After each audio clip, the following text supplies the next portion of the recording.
911, what's your emergency? 911, what's your emergency? Be advised, Car 4 has control of the pursuit. Proceed with caution.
Hey everybody, how are you all this evening? It's good to see all of you. I know there are a lot of live streams tonight, so I don't know how many people or whatever are going to be here, but I'm still going to do my live and I'm still going to go over everything that I wanted to cover. And people can watch it at their leisure. I mean, they can watch it on the replays or whatever. It's good to see all of you. I wanted to thank Tech Death Hippie for the fabulous music that you all were just listening to. Again, I can't say enough about him. And please head on over to his channel, check him out, like and subscribe, and share his music because, he does do music for creators if they are interested. And it's a good way for him to showcase his talent. So please make sure that you do that for my good friend, Tech Death Hippie. It's good to see you, Boston. How are you? Hey, John. How are you? So good to have you here. Hey, Danger Dave. Glad you could make it. Hey, Westeros Will. How are you? Good to see you. Hey, Mary. Good to see you. Oh, Mary, thank you so much. Hey, Boston. How are you, my dear? Good to see you. Hi, Lisa. Welcome, friend. Welcome, welcome. Hey, Susie, how are you? Good to see you.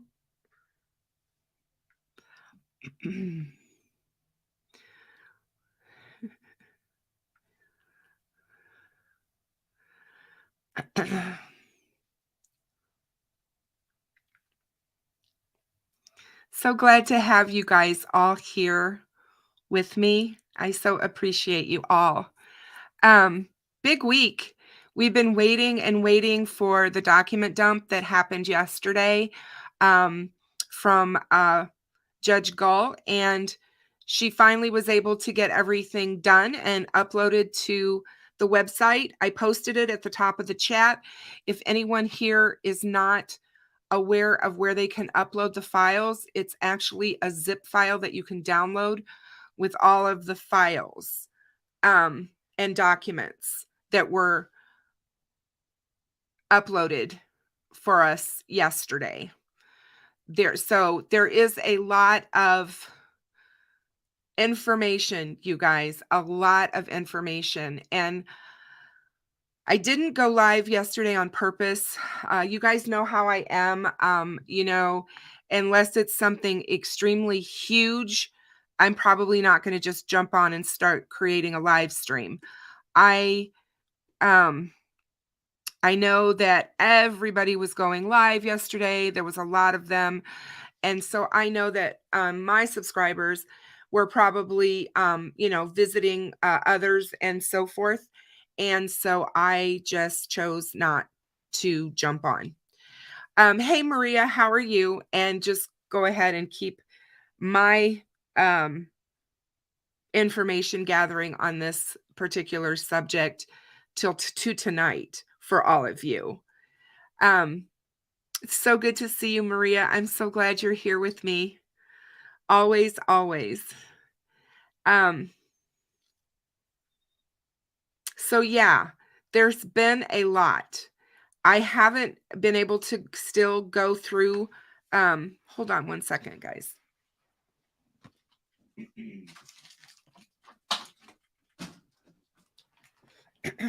I just realized that I forgot to open up my Gatorade. So I need to do that because I was on a call with Maria earlier today, and after that call ended, I was on a call with my oldest grandson, and for a while, got off that call, and then I had a full-blown asthma attack. Haven't had one of those, guys, in a long while. It's been a long while. I wasn't sure if I was going to even come on. It took a lot out of me. I was extremely winded. I don't know what brought it on. I kept trying to think of what may have triggered it. And it was a doozy. And I coughed. I could not really get that to stop. So I went ahead and did a couple breathing treatments. Obviously, I did my rescue inhalers and I got it under control. I got it stopped. And then I just kind of rested for a while to see how I was going to be. I can still hear a little bit of wheeze. I don't know if it's from all the smoke. I have not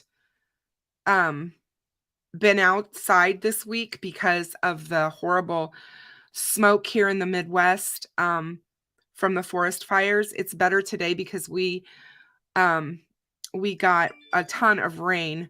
So we have storms moving through tonight still. So we're going to have even more. In fact, we're supposed to have storms all day tomorrow and Saturday. So we are in a horrible drought. So I welcome the rain, not the storm part of it, but I definitely welcome the rain. But yeah, oh my gosh, what's going on with the stuff in the air is just crazy. And I tried, to just not be able, not go outside, keep my air conditioning on. And I don't know, but it was really, like I said, I haven't had one of those in quite some time. And it wasn't fun. but here I am.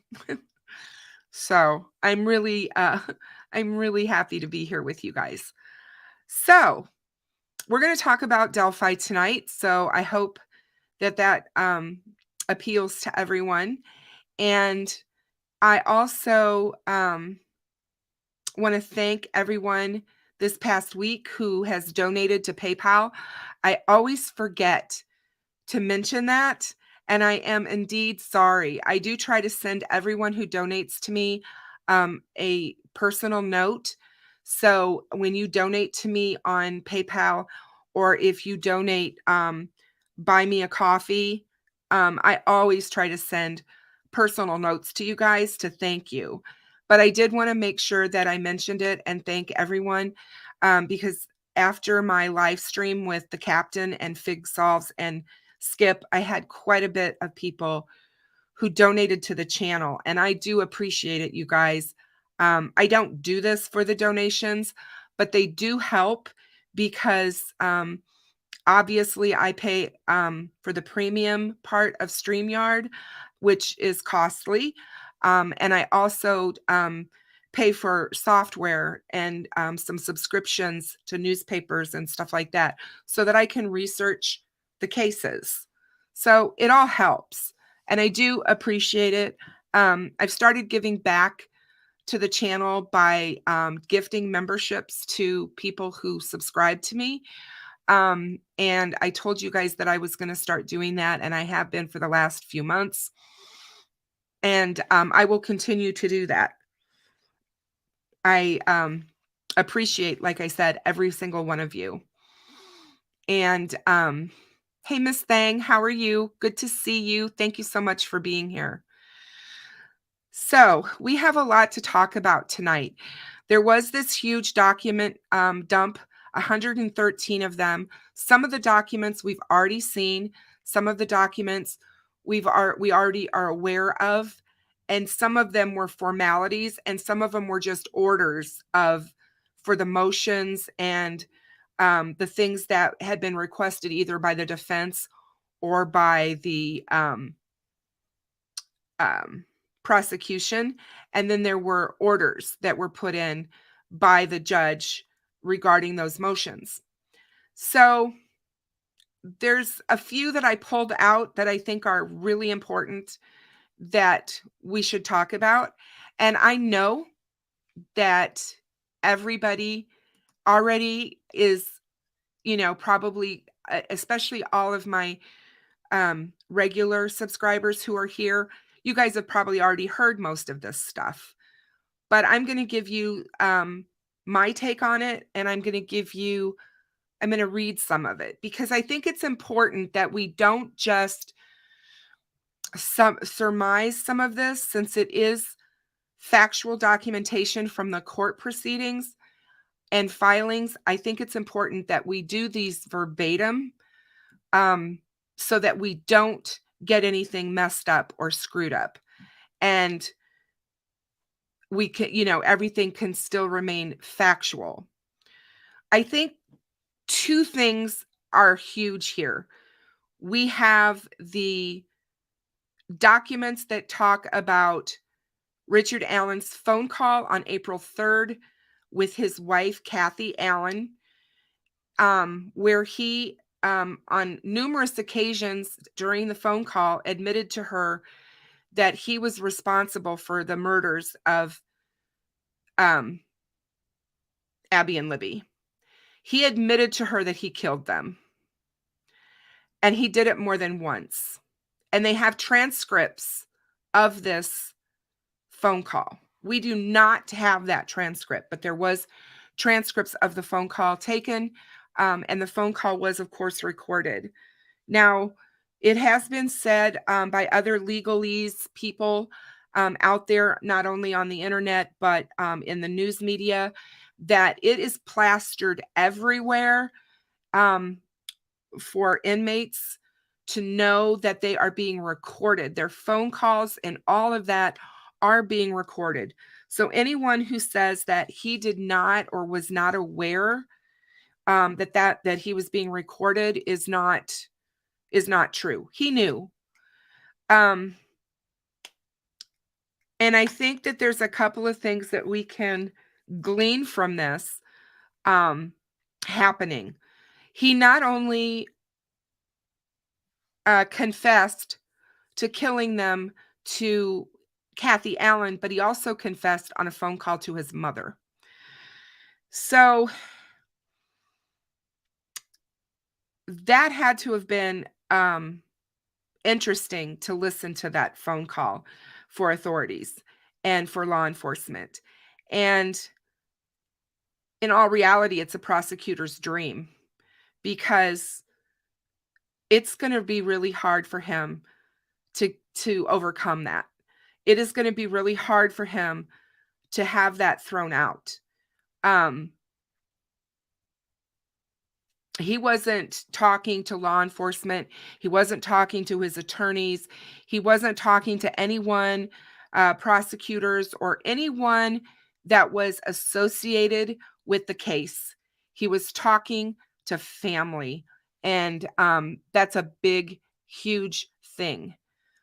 I've told you guys that my take on what's going on with Richard Allen is that his conscience has caught up with him, perhaps, and that he has finally realized after sitting in jail all these months that they absolutely have him. The behavior changes started in Richard Allen once he received and started receiving all of the file and documentation that the prosecution has on him. And the warden from Westville Correction told us that in court when he was in court on the 15th.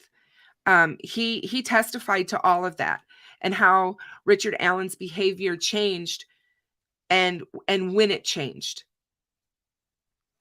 And you got to remember, he is being watched. So they're keeping tabs on him and what he's doing. And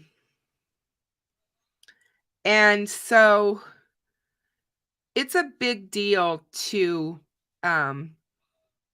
admit what he's admitted to.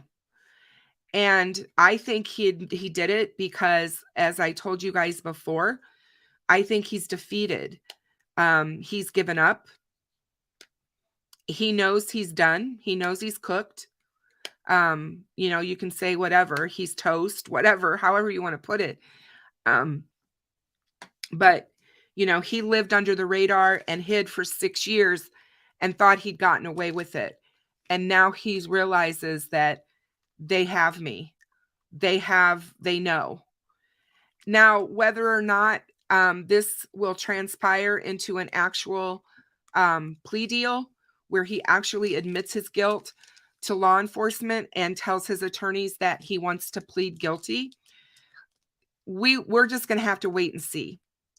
I think that I think the defense wants to defend him the best that they possibly can, but I don't think he is helping them in any way, shape, or form. And when they heard these phone calls, you guys, I guarantee you that is when they jumped into overdrive with his mental status, and that was their plan of action. Because quite frankly, there's not a whole lot in a way of a defense of this other than to bring in the fact that he may have some sort of mental thing going on here. The problem with that is when you go back to 2017, what was his mental state in 2017? Not his mental state today. We think his mental state today is because of being in isolation, being away from people, being away from his family, his whole life turned upside down, never being incarcerated before. It is, Stephanie, those people, there is no hope for them. There's absolutely no hope for anyone that is still feeling that way. Those people and those types of individuals are conspiracy crazed people who only want to believe their narrative. They only want to believe their theory. And but hey, Tiniest Squish, how are you? Good to see you. Um, it's just like I just don't understand that. But that's my take on them, Stephanie. Um, there's a lot of things that are still being said. And I it's just insane. I mean, the whole thing is just insane. But there's so many I've heard so many um different takes on this since the document dump happened. I've watched quite a few live streams. I've turned off quite a few live streams that I thought I wanted to listen to because of some of the stuff that was being said on them. And I was just like, I'm not going to play into that. We're not going to sit and talk about other POIs and other whatevers because we have a man sitting in jail that's been arrested for these murders and he has confessed. So I don't know what more these particular people and groups want, but to continue to rail on Ron Logan and that theory is a joke. If you guys have not listened to or watched Fig Solve's newest video, please do. Um, he put out a video yesterday that addresses the whole Ron Logan issue using all the documents that we know and have where law enforcement has said that he was not a suspect in this case anymore. They vetted him and completely. And Maria's right. It's a huge deal to admit double homicide of 2 teenage girls to your mother, let alone your wife of however many years. They were high school sweethearts. So, do the math, he's 50. So, that's a long time.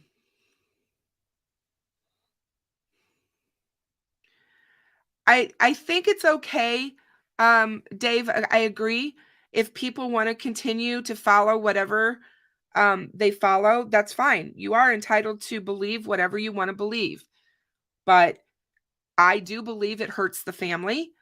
Kelsey tweeted out yesterday to remember Abby and Libby through all of this and to say their name more than his. People don't stop and listen to themselves or to what they're saying and how that might be affecting the family members. The family members hear this, they watch this. It gets back to them. Some of them are in our chats. Some of them are in our Facebook groups. Some of them follow us on Twitter. Some of them follow on Instagram or TikTok. So trust me, they are out there and they hear this stuff.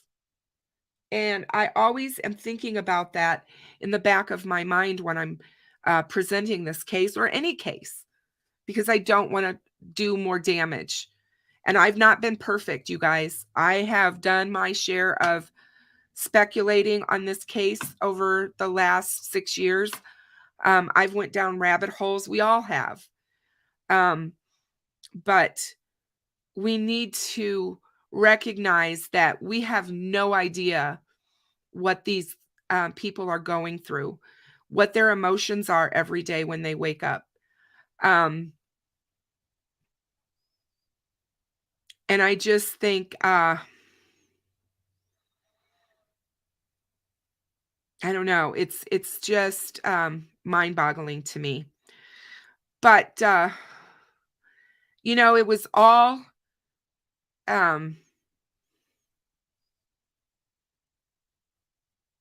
what was it? Ruckus said last night that a guy just tickled me. I loved it so much. He was on Frank Meister's chat last night with Deb from True Crime Notebook and Aspen. And Ruckus said, we are not, and I love this, seriously, you guys, we are in no danger of solving this case. God, we needed his wisdom and his voice in this community 4 years ago, 5 years ago. Because the thing I love about Ruckus is that he just tells it like it is. He doesn't play games. He just tells it like it is. And it's great. So anyway, yeah. Nobody on social media is going to solve this case. Nobody on social media solved this case. Richard Allen was on no one's radar, no matter what somebody out there tells you. I believe that Richard Allen was watching. I believe that Richard Allen has been keeping tabs on everything that has been going on in this community surrounding this case for 6 years. Because I think he wanted to know what people were talking about. And the more people talked about Garrett Kurtz and other people, Chadwell, I mean, there's a list, there's an arm list of all the people that were talked about, the Kleins, all of it. You know, he was like, wow, I am definitely scot-free here. They don't have anything on me. You know, they haven't even come back to re-interview me. So let's get into these documents. The first document that I'm going to go over with you guys is what we saw taken out of the house on the day that they served the search warrant. The search warrant was served, and the investigative officer was Detective M.J. Harper. It was served on December 13th of 2022. And it was served at the White, the 1967 Whitman Drive in Delphi. And so, yeah, this is pretty interesting. I mean, I was, when I went over this this search warrant evidence, this is the evidence. So, you know, they request the search warrant. They give the information that they have in probable cause and why they need a search warrant for the residence. And then they're granted that search warrant.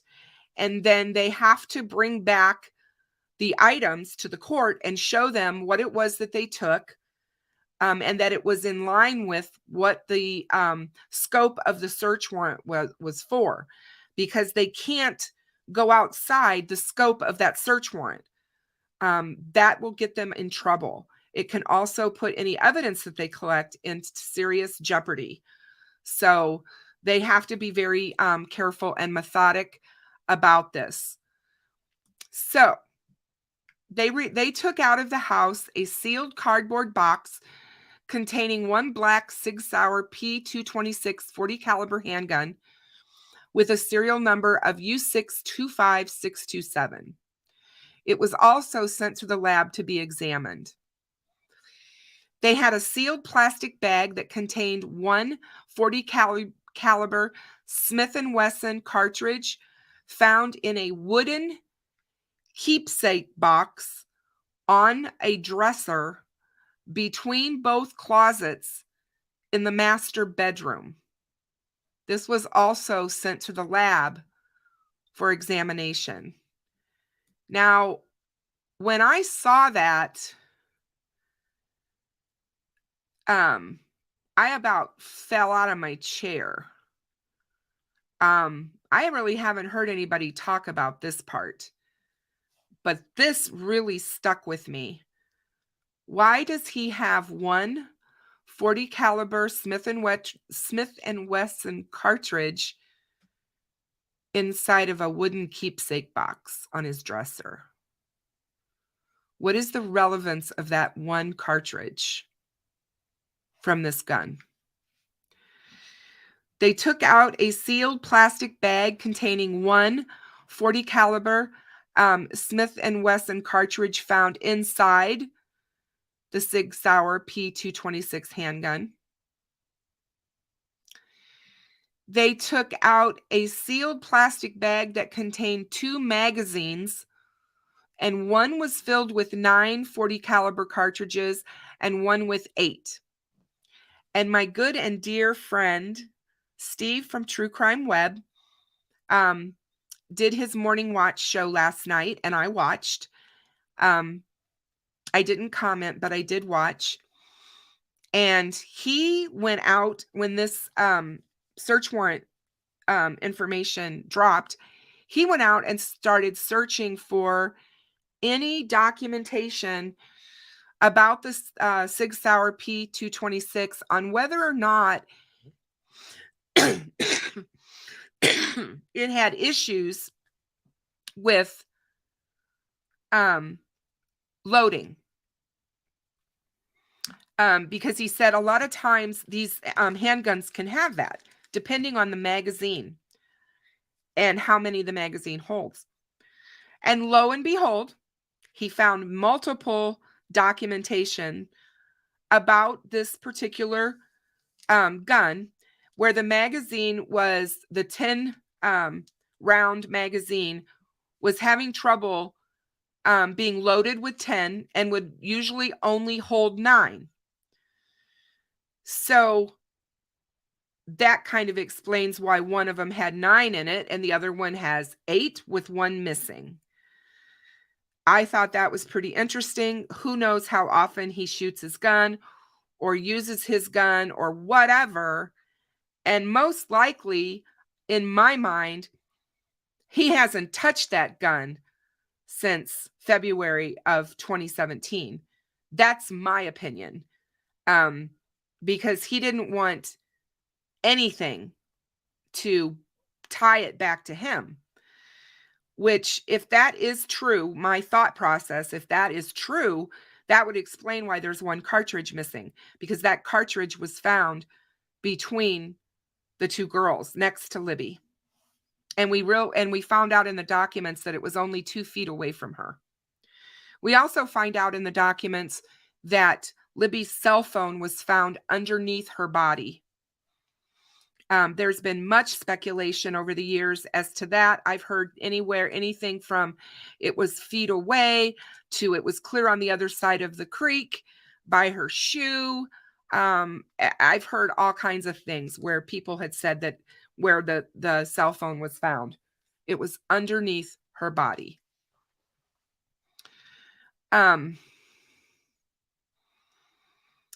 And so if she did put it in the pocket of her jacket or the pocket of her sweatpants, it could have fallen out in the scuffle that ensued, I'm assuming, when the 2 of them came in physical contact. Let's see. They took out a sealed paper bag containing one black Sig Sauer handgun case containing one trigger lock with 2 keys. They took a sealed paper bag containing a paper-wrapped wooden weave box containing 2 AudioVox devices, 1 silver Motorola flip phone, 1 silver Motorola flip phone with a different serial number, 4 car chargers, 3 wall outlet chargers. They took a sealed plastic bag with 1 Lexar compact flash 1 gigabyte memory card. They also took out 1 pair of dirty Thorogood boots, size 7.5 men's. what I noticed about all of the shoes that they took that belonged to him is they all were different sizes. So that pair of boots was 7.5. They took another pair of boots in a sealed paper bag containing one pair of dirty black boots, size 6.5, regular, small feet for a man. Sealed envelope containing one silver double-edged knife in a silver metal sheath. They took out a sealed envelope containing one brown, gold, and silver folding knife. Sealed envelope containing a black sheath containing one brown, gold, and silver folding knife. A sealed envelope containing one black sheath containing one black handled silver-bladed imperial knife. They took out a sealed envelope with one black sheath containing one foldable knife with a red gold handle. They took out a sealed envelope with one sheath containing two Ozark trail knives. They took out a sealed envelope, one black sheath containing one knife with a wood ivory handle and gold guard. And that guard means that that's the guard that sticks out from the knife like this, so you don't slice your hand up. You don't, when you're using the knife, your hand won't slide up and up the blade and cut yourself. And that's what that is for. They also took a sealed envelope containing one rusted old-timer folding knife, one sharp two-bladed folding knife, one black folding Gerber knife, and one black folding knife. Guy-like knives. Sealed envelope containing a red-handled Crossley multi-tool, one blue multi-tool, one green and gold Indiana National Guard multi-tool, and one black multi-tool. I was very interested. My radar and antenna went up when I saw the Indiana National Guard because I want to know how he got in possession of that. The National Guard does not give out their weapons or their tools to just anybody. Those are given to National Guardsmen. So I'm curious as to how he has that into his possession.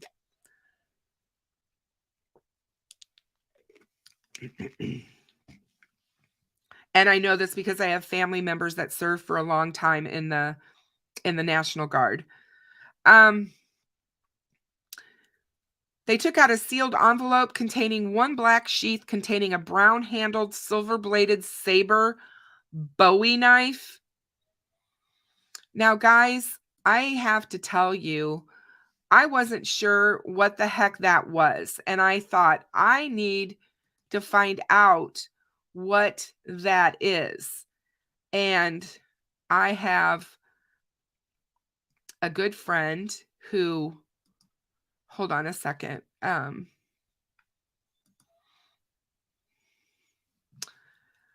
sent me, I'm going to show these to you. Hold on, just give me a minute. Sent these to me because he knew when I asked him, he was like, well, here, this is what I'll show you. And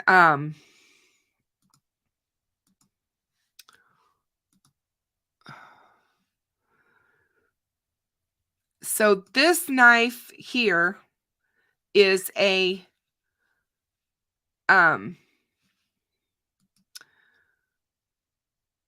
saber Bowie knife. That's what that looks like. And I was kind of floored because when I saw this, I have family members who have this same looking type of sheath and similar type of knife. So hang on a second, because I want to show you something else, another picture. So just give me a minute to do that.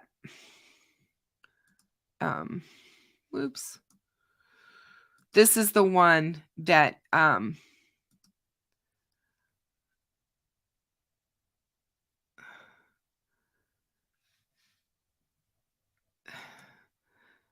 This is another saber Bowie knife, and this is the one that blew me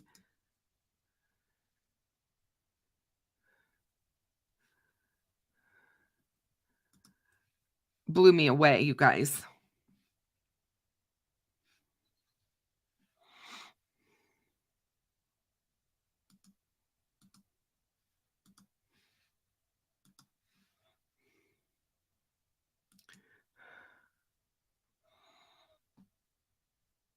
That is a knife that is to do some major damage. Major damage. And that is a saber Bowie knife.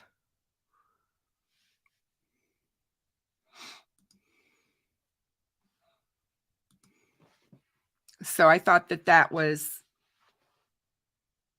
pretty cool to see, but also very scary. They took out a sealed paper bag containing one blue jacket with red stripes, which was an Adidas. They took out a sealed paper bag containing one blue 1 1/4 zip sweatshirt. They took out a sealed paper bag containing one black and green Faxx hooded sweatshirt. They took out a black and gray North End coat. They took a sealed paper bag containing one blue Carhartt coat. They took a sealed paper bag containing one pair of Timberline boots, size 8. So we've got 7.5, 8, and 6.5 in shoe size. They took a pair of blue Arizona jeans, size 34 by 29. So,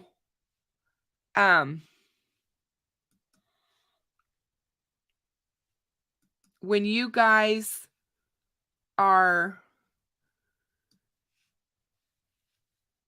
talking about Richard Allen back in 2017, and there's been a lot of talk about the man on the bridge and bridge guy and what he was wearing and how big he was and how tall he was. Richard Allen's jeans are 34 waist. Richard Allen, when he went to court and was arrested in 2022, I can guarantee you his waist size was not a 24 or a 34.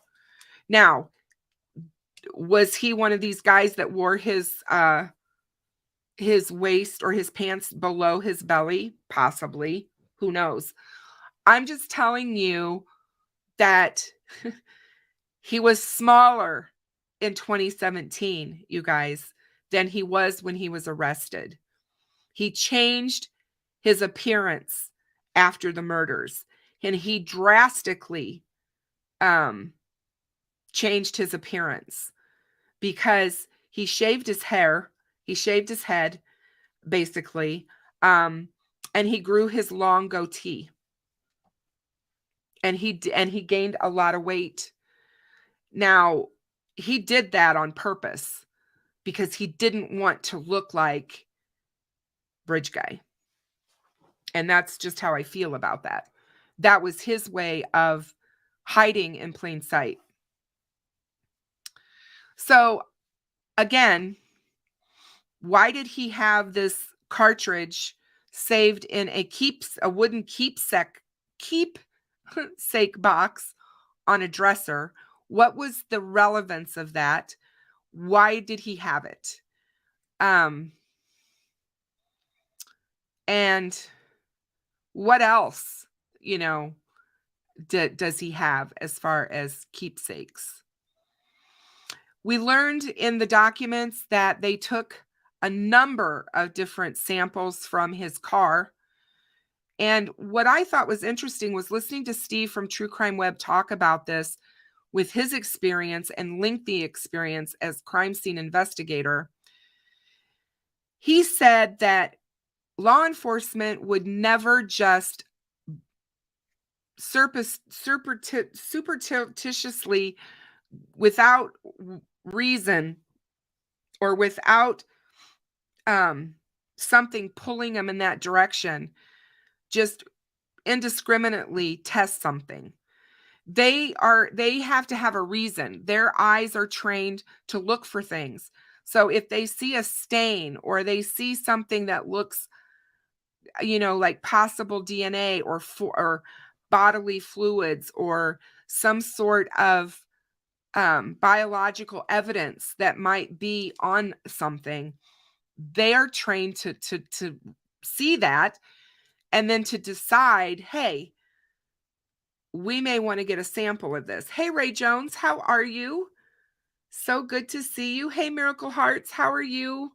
So good to see you as well. And so underneath the spare tire in his car, they took a piece. They didn't a piece of the carpeting for testing. They took testing from his seatbelt, from his seat. And I think that there is a good reason why they would do those things. Now, is it possible that he had this car thoroughly cleaned? We are talking 6 years. Oh, Ray, how wonderful. I'm so excited. I love shrimp. So if you take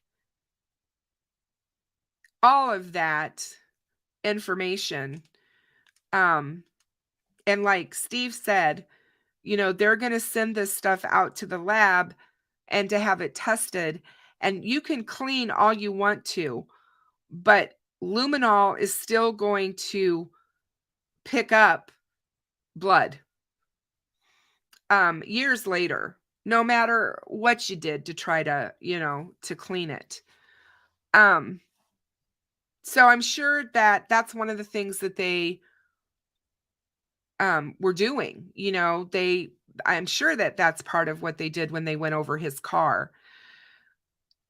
Did he put, bloody clothes in there? Did he put a bag with bloody clothes in there?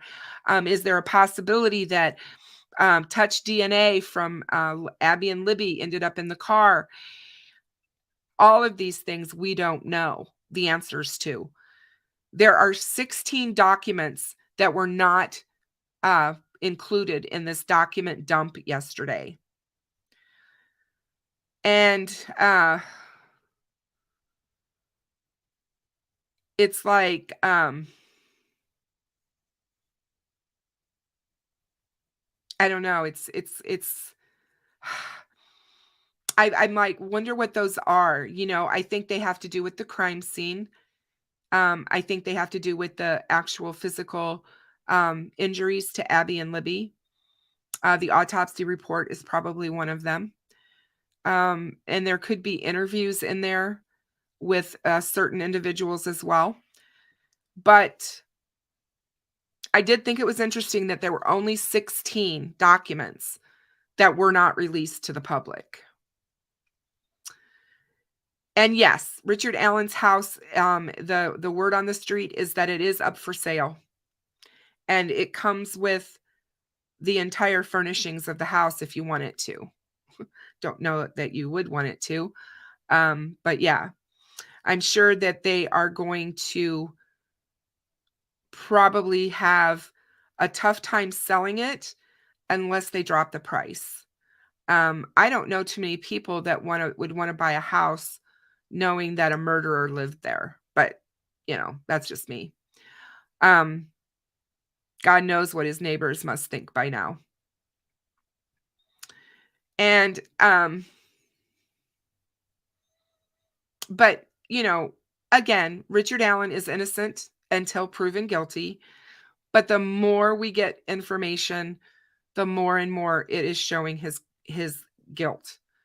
I think that they said that when Kathy Allen was told by Richard that he had committed the murders and killed Abby and Libby, she immediately hung up the phone. Now, why has she been back in court? Why is she still there? I've got people asking that question already. And I'm like, well, again, a number of reasons. You don't know how you're going to feel or how you're going to react until it happens. And this is a person who she loved and had a child with since she was a young girl in high school. And so, um, she's probably going to try and see this through. She's probably just like the rest of us. She wants to know the evidence that they have against him. And why? Why did you do this? Why? What's the reason? And we may never know the reason, you guys. I watched a discussion on Law and Crime Network last night, a panel discussion on Delphi and the document dump, and they said, "Hey, Smoke and Tea," that they talked to Joe Saccone, who is an former FBI agent who deals in serial murderers, and he said that it is not uncommon to not find out the motive, and you don't need motive to go into the court of law and try a case and charge someone and find them guilty of a crime. You do not have to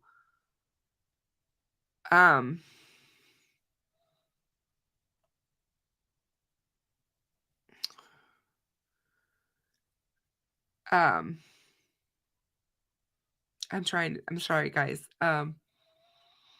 Sometimes I look over and I look at chat and I'm like, what are they talking about? Yeah, you don't have to you don't have to have a motive. And sometimes unless Richard Allen tells someone why he did this, we're never going to know the motive. And he may never talk about that. I mean, the mask on his face has been pulled down. He was living a life of normalcy, so to speak, going to work every day, working in a customer service type position where he saw customers and people constantly throughout his day. And he wasn't working in some office somewhere, holed up in a cubicle. He was with the public and he was visual. He was seen. He frequented establishments regularly within Delphi with his wife, going out to eat, playing pool at the local pool hall with his pool buddies. And he was seen as a nice guy. So that was one side of him, obviously. But there's another side of him. And that's the side that no one knew. That's the side he kept hidden from everyone. And now that it's been revealed, it's a hard thing to know for these people to realize that everyone knows now. Everyone knows who I am and what I did and what I am. And that is really hard for these people sometimes to come to terms with. So I can absolutely see why they have him on suicide watch. I think that he is, like I said, defeated and has given up. But I also think he's playing games, because if you listen to these documents and you read them, the warden talks about how he was one way and totally acting normal and fine before the April 3rd phone conversation with Kathy.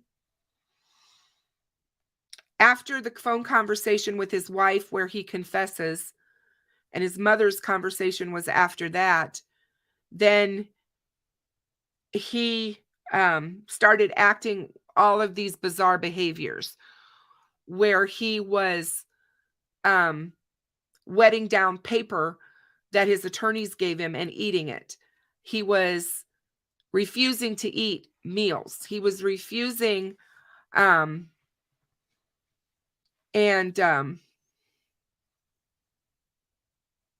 I don't know, it's really interesting, to say the least, how they determine this, but he started acting super bizarre, and that's when all this mental stuff came about.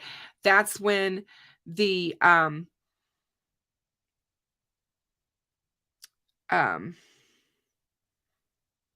defense started, putting it out on the airwaves that he was acting delusional, schizophrenic, which quickly disappeared after that was put out there, even though there's a gag order. And even the defense had to request through the court to get his mental health records from Westville Correctional. That's in the documents that was released. It's not something that they were just entitled to. Because of HIPAA, mental health records are highly confidential. And as they should be, because they can be used against you both in the workplace, in determining all kinds of things, healthcare. People make assumptions based on people's mental health. And so because of those assumptions, you can be discriminated against. And so HIPAA is there to protect all of us.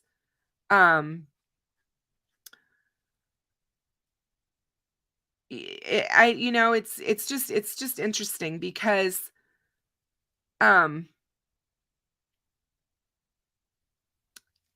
they did let the defense have his mental health records, but they did not let the prosecution get a hold of them. They did let the prosecution get everything from CVS. Now, he has the availability at Westville Correctional to see a psychiatrist. We've all said that. And do I think he's being cared for? Of course I do. I think they did a intake of him when he arrived in November, and they've been watching him ever since. And what's interesting is this bizarre behavior was happening, and then all of a sudden, he stopped taking phone calls from his family.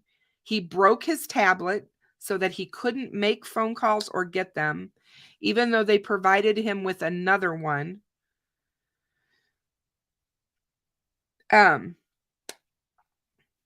They did all of that. And he was telling them, I don't want contact with my family anymore. And if in the documents, if you remember in court on the 15th,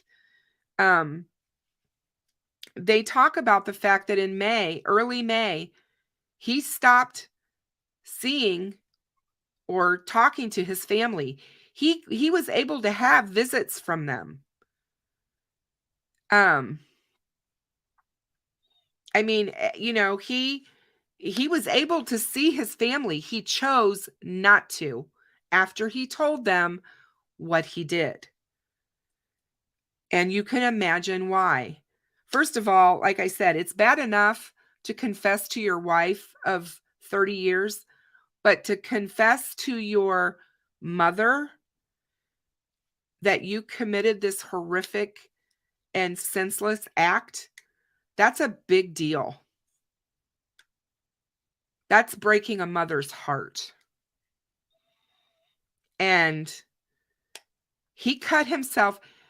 It reminds me, and I'm just going to throw this out here because this is what it does remind me of. He reminds me of someone who's been put on hospice, who's getting ready to prepare to die. Because if you have, and I do have experience with this, so I'm not just speaking off the cuff here. When a person is preparing themselves to exit Earth and to leave the Earth and leave Earth and all the loved ones and family and friends and everything behind, there are certain things that they do. And one of the things that you will see is that they will start to not only stop really dealing in the material world, but they become quiet. They can become withdrawn.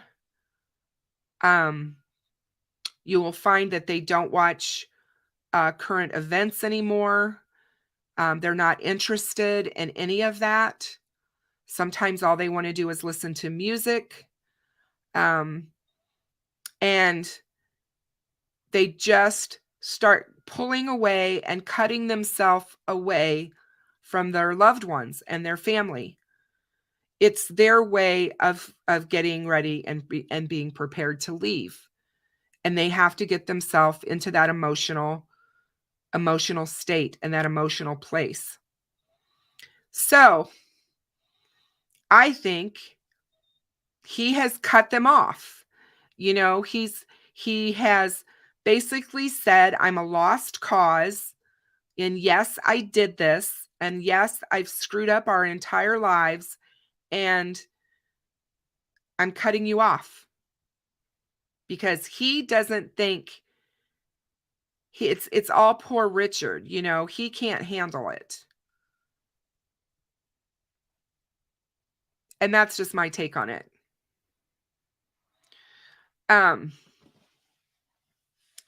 So yeah, I mean, we already knew from the court in on June 15th that Richard had confessed to 5 or 6 different people. Well, we now know of at least 2 of them. And that's huge no matter what. I don't put any stock into this Bastion guy who is the inmate that supposedly, you know, wrote this letter to the warden and was talking about all the maltreatment Richard Allen was getting, because this guy is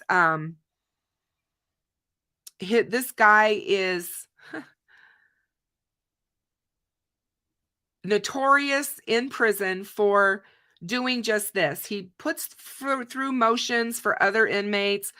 He claims all kinds of things. He has a history of this.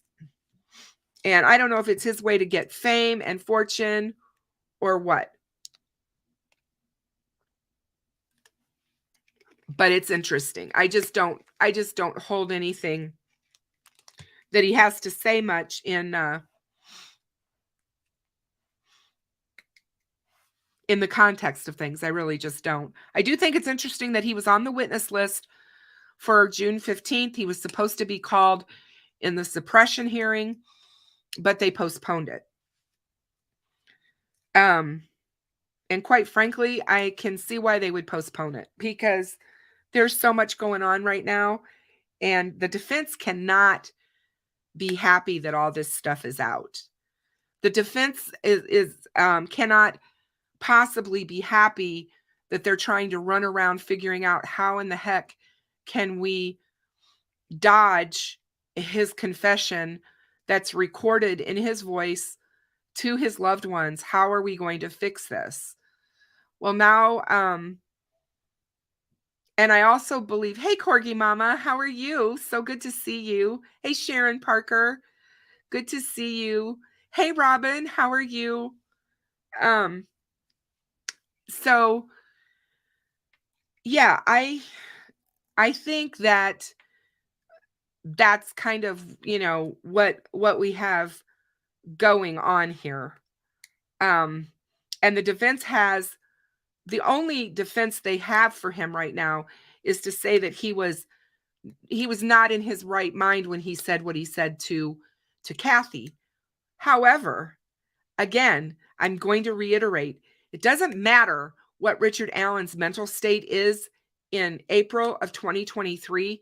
What matters is, what was Richard Allen's mental state in February of 2017?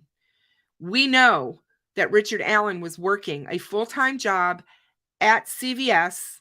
He wasn't on any FMLA. He wasn't taking any sabbaticals for medical reasons that we're aware of. There's nothing in the court documents stating that. This guy didn't seem to have anything going on mentally that he was being treated for back in February of 2017. And so it's, that's where it's at, guys, is what was his frame of mind at the time of the murders? They can try and say that he's out of his mind right now. Sure, maybe he did have a psychotic break right now because of being incarcerated and all the things that have, happened. But that's not going to cause him to confess to something so horrific. Absolutely not. And I just think that the guy's cooked his own goose. I do believe that he was a lone wolf. I will not be surprised if I find out that's wrong. But my gut, with everything that I'm seeing and everything that we're hearing, I firmly believe that this was him alone. And it's a lot simpler than it was made out to be. And that there's not some big drama surrounding all of this at all. Now, whether or not he stalked them online or some other way, we don't know that yet. Did he learn from them because he was some, freaky pedo guy, or did he try to make it look like whoever did this was a pedo guy? And he did it for different reasons. That's possible too. Just because the girl's clothing was taken, and they did say in the documents that their clothes were found down the creek. It doesn't go into a lot of detail with that, but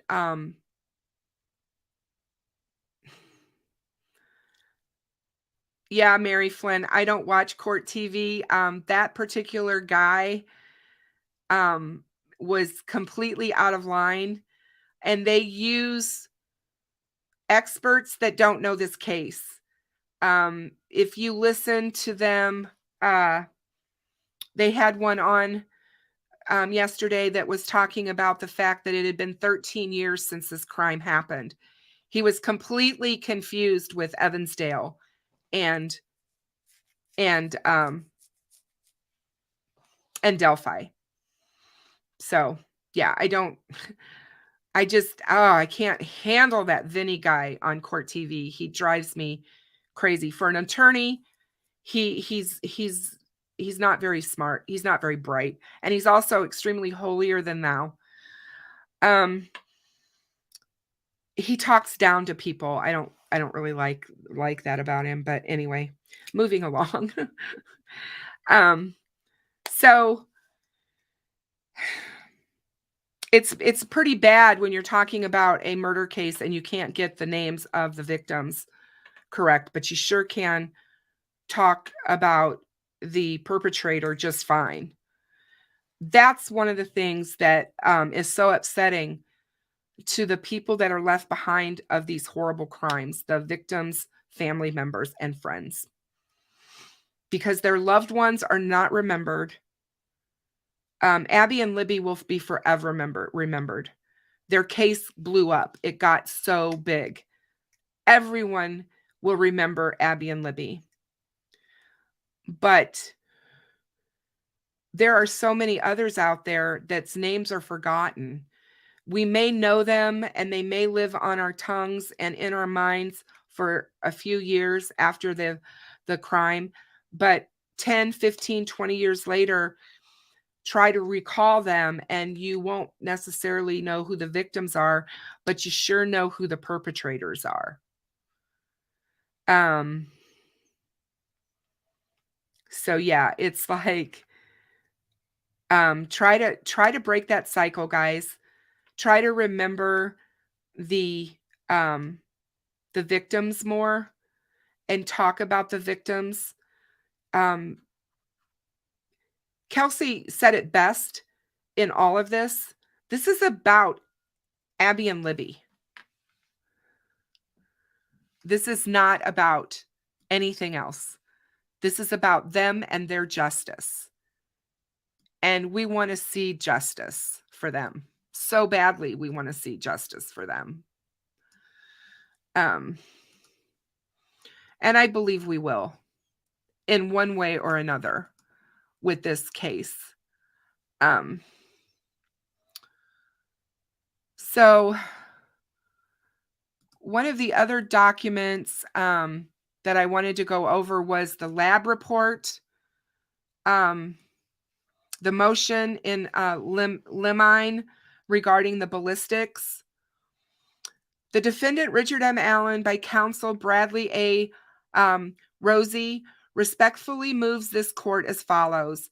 The defendant, Allen, is charged with 2 separate counts of felony murder pursuant to IC 35-42-1-1-2. There is no trial date set as the date of the filing of this motion. Counsel for defendant Allen, upon information and belief, has reasonable cause to believe that the prosecution intends to introduce as evidence the following. Testimony from laboratory analyst Melissa Oberg and or her agent supporting the findings referenced in Indiana State Police Laboratory Division Certificate of Analysis attached hereto as Exhibit A. Testimony from laboratory and analyst Melissa Oberg and or her agent supporting the findings referenced in Indiana State Police Laboratory Division Certificate of Analysis attached hereto as Exhibit B.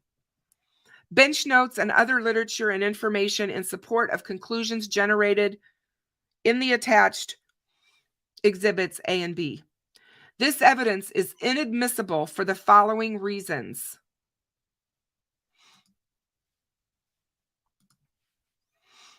The items analyzed are the conclusions drawn by the Indiana State Police Laboratory Division are irrelevant and therefore inadmissible under Rule 401 and Rule 402 of the Indiana Rules of Evidence.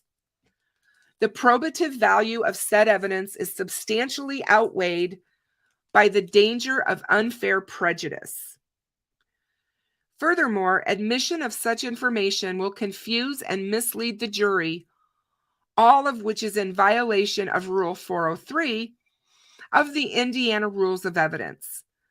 Testimony regarding the analysis and conclusions referenced in Exhibits A and B runs afoul of Rule 702 of the Indiana Rules of Evidence in that the examiner is not qualified to draw the referenced conclusions. And in addition, the examiner's testimony does not rest upon reliable scientific principles.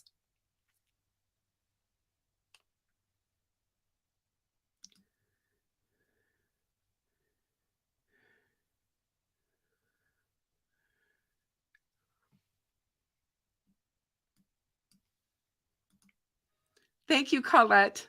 They're mine. They are real.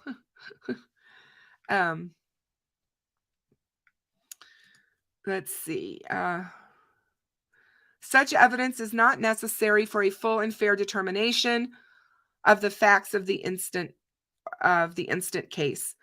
Wherefore, the defendant, by counsel, respectfully requests that this motion in lemming be granted, and request the court to order the state of Indiana through its prosecutors and its witnesses not to mention, refer to, interrogate concerning, or attempt to convey to the jury in any manner, either directly or indirectly, the existence of any analysis conducted with regard to the items referenced in Exhibits A and B, as well as any conclusions drawn therefrom without first obtaining permission of the court outside the presence of the jury. Further instruct the state of Indiana and its witnesses not to make any reference to the fact that this motion has been filed and granted, and to warn and caution each and every one of the witnesses to strictly follow these same instructions and order all relief just and proper in the premises. And this was filed on the 13th day of June, 2023. So yeah, they're trying to have the ballistics suppressed, which is not news to any of us. We knew they were going to do this. They have to. They absolutely have to, because it's damning. It's hugely damning for their client. There was a, hold on one second, let me find it. Here is the certificate of analysis. So on these laboratory activities were performed between October 14th, 2022 and October 19th, 2022. These were the descriptions of the items. Laboratory item 314,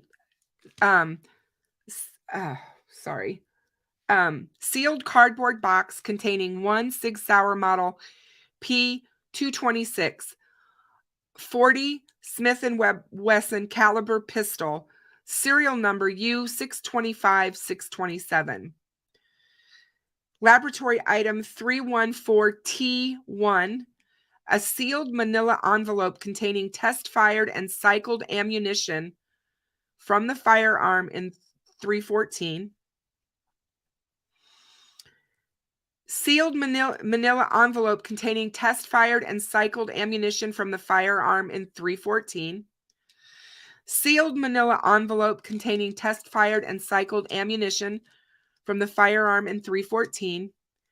A sealed plastic bag containing one cartridge, and another sealed plastic bag containing one cartridge. There's a sealed plastic bag that they received containing one magazine containing 8 cartridges and another magazine containing 9 cartridges. Results, opinions, and interpretations. The firearm in item 314 was examined for functional defects and test fired. No functional defects were found. Examination of the cartridge in item 315 revealed it to be a 40 caliber Smith & Wesson cartridge manufactured by or marketed as Winchester. The examination of the cartridge in item 316 revealed it to be a 40 caliber cartridge Smith & Wesson manufactured by or marketed as Blazer. Examination of the 2 magazines in item 317 revealed each to be a 40 caliber Smith & Wesson staggered box magazine manufactured by or marketed as Sig Sauer, having a capacity of 10 cartridges. Examination of the 17 cartridges in item 317 revealed each to be a 40 caliber Smith & Wesson caliber cartridge manufactured by or marketed as Blazer. The cartridge in item 016 from Indiana State Police Lab, case number 17K-00066, was identified as having been cycled in the firearm in item 314. So this is where they state that the cartridge that they were examining from Abby and Libby's case that was found by Libby's body this is where they're stating it was identified as having been cycled through the firearm in 314. A test-fired cartridge case from item 314T1 was entered into the IBIS database. Images of item 314T1 were sent to the BATF National Correlation and Training Center for review, which is the Ballistics Training Center, the national one. And they're the ones who actually looked at this and reviewed it. The test fires in items 314T1, 314T2, and 314T3 will be returned to the contributor. It is recommended that the test fires are retained for a period of at least 5 years.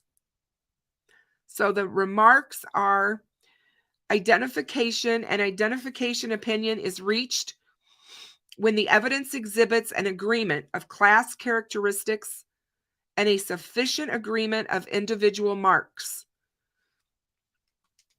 Sufficient agreement is related to the significant duplication of random striated impressed marks as evidenced by the correspondence of a pattern or combination of patterns of surface contours. The interpretation of identification is subjective in nature and based on relevant scientific research and the reporting examiner's training and experience. Methodology used to reach results, opinions, and interpretations of these items. The physical examination and classification of firearms function test. The barrel and overall length measurement test firing. Ammunition component characterization. Microscopic comparison, and NIBIN, N-I-B-I-N. And Melissa Oberg was the forensic scientist from the firearms unit that certified the analysis. And they're trying to keep her suppressed. They don't want her to be able to testify. There was another item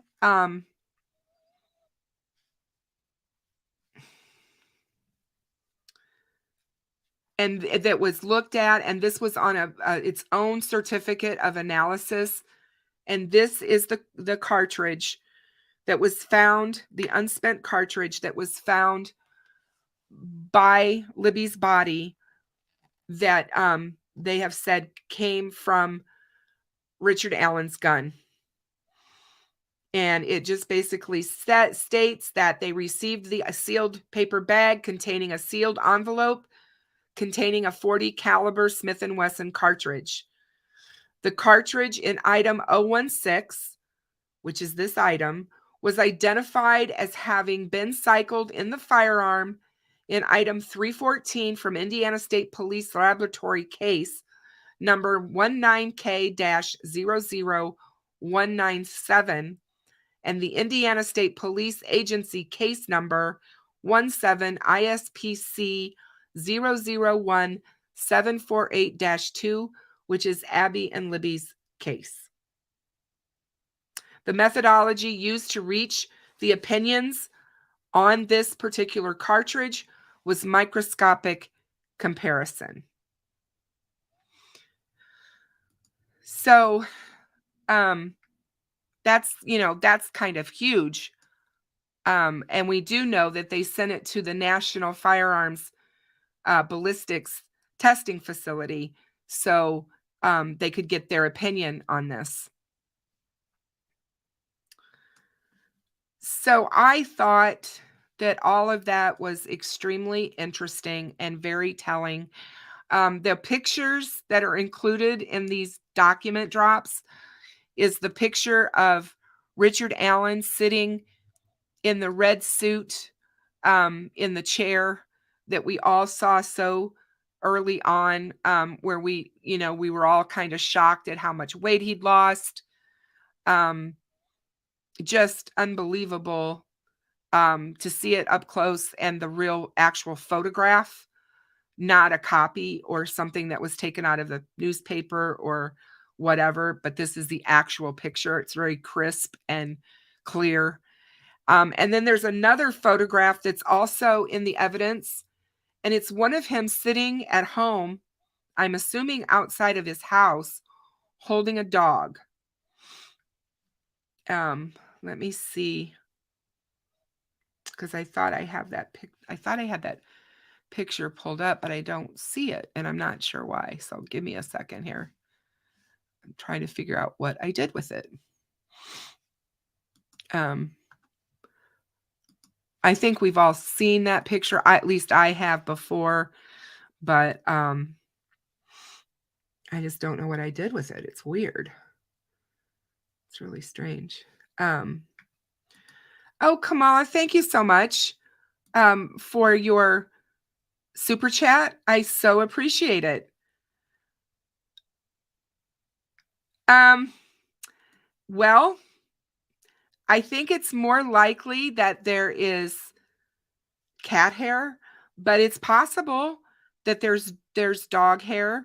I'm not sure why that picture would be part of the evidence, and why it was entered into evidence. But you have a point that it could very well be dog hair. I think that they had a dog, if I'm not mistaken. And then that we know they had the cats. They had more than one cat. I think they had 2 or 3.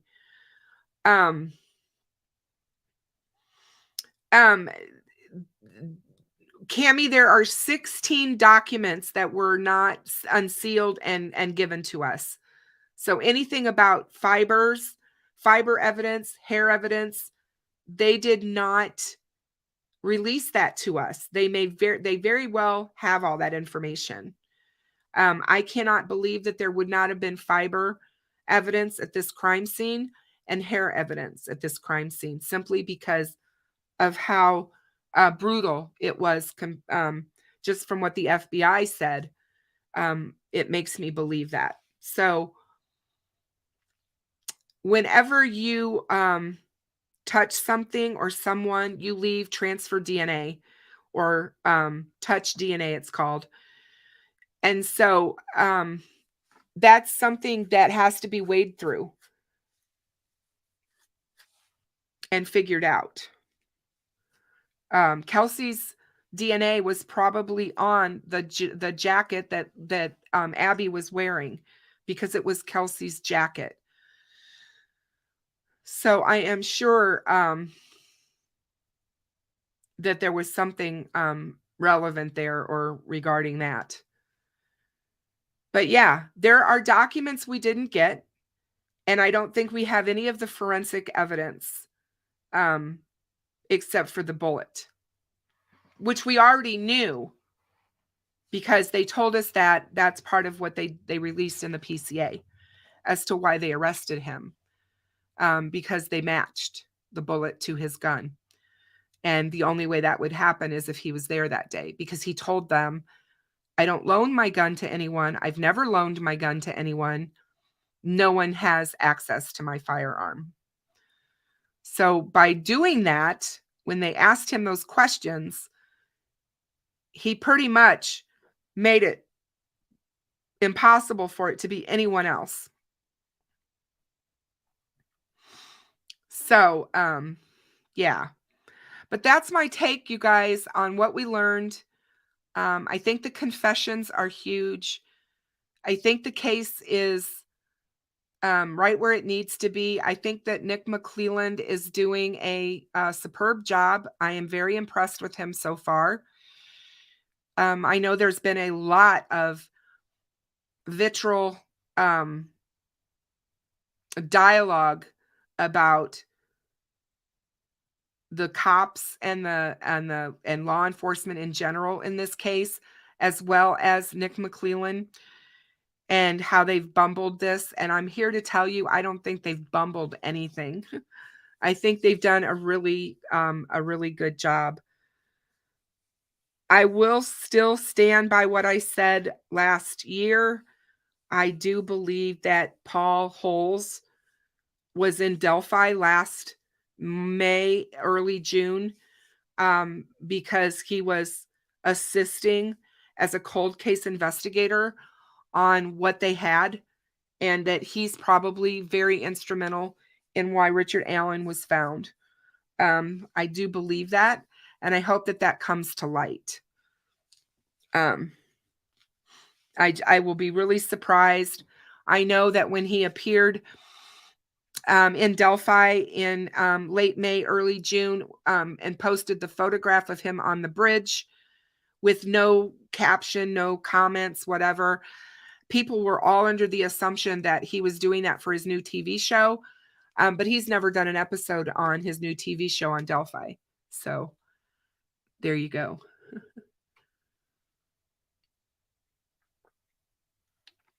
And, that could be another reason that they took carpeting, is because they want to test fibers. They wanted to test the fibers from the car compared to what was found on the girls. So, I mean, if he kept a bag, or if he kept, any of this clothing or whatever that he had with him that day or whatever, it would have had fibers and hair from his home, fibers and hair from his car. And if any of that got onto the girls, or vice versa, the girls, skin cells or touch DNA got onto him or his clothes or blood, that's going to be really hard to get away from. So, but yeah, I think that this is where we are at. Now, where are we headed? A trial has been set for January. Do I think that we will make that? At this point in the game of what's happening between prosecution and defense, I'm going to hold my reservations on where that may fall. It's all going to depend on Richard Allen and what he ends up deciding with his attorneys. And if he is not being cooperative with his attorneys and he's not helping them in his defense, and he has been deemed totally fine, because believe me, you guys, they had him looked at when he was being weird, all weird and everything. The judge, the Westville Corrections had him looked at, and they determined he did not need to be forced to take any medication. Psychiatric evaluations were done on him. They did not believe, this is in all the documents, they did not believe he needed to be transferred to an outside medical facility for treatment, and they left him where he was, and he became better. So, was he manipulating them? Very possibly. Was he putting on an act? Most likely. That's just my opinion on it. So, what was the other thing? Oh, I did see in the documents, like I said, I haven't looked at every one of them, but I did find one where the judge ordered him to be moved to Cass County. That document doesn't have a date on it.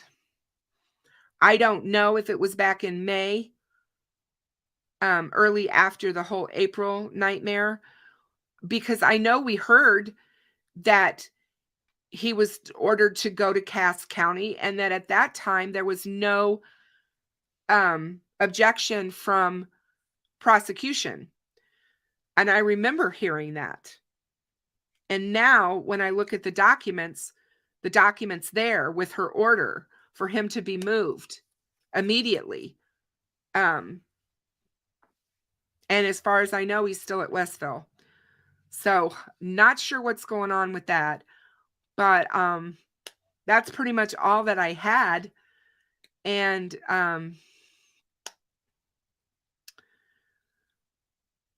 Yeah, I mean, Steve, he talked about that last night on his live. If you guys haven't watched Steve's live from his morning watch, I usually have to watch him on replay, but I happened to be up last night, so I watched it.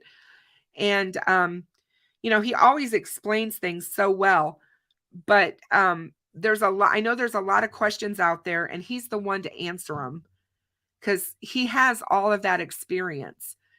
And he has proven, he has done luminol tests and proved to us how it works, and how you think you've gotten rid of the blood evidence, but you haven't.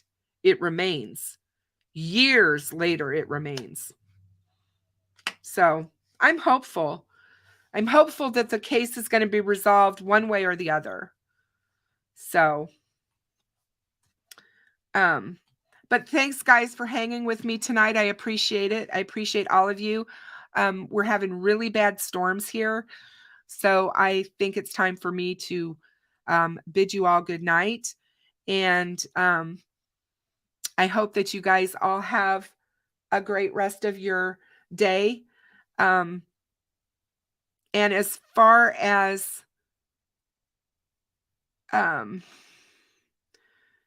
Saturday goes, I will not be live this Saturday. It's the 4th of July weekend. I'm taking the weekend off to be with my family and to celebrate. So I'm not going to be live on Saturday night. So I hope that everyone has a good holiday weekend and enjoy yourself. Be safe out there. It never fails that somebody ends up hurt over the 4th of July with fireworks. So please be safe and be careful. Thank you, Mary. I am certainly trying. And like I said, I used my inhaler today for the first time, and I can't tell you, it's been quite a while. So yeah. But I hope everyone does have a great rest of your night. Stay diligent and keep Abby and Libby in the forefront of your mind, and just rest assured that Richard Allen is going to get his day in court one way or the other. If he chooses not to, and he chooses to confess to law enforcement and go that route, that's more power to him. But if he chooses not to, he will get his day in court in front of his peers. Good night, everybody, and have a safe weekend.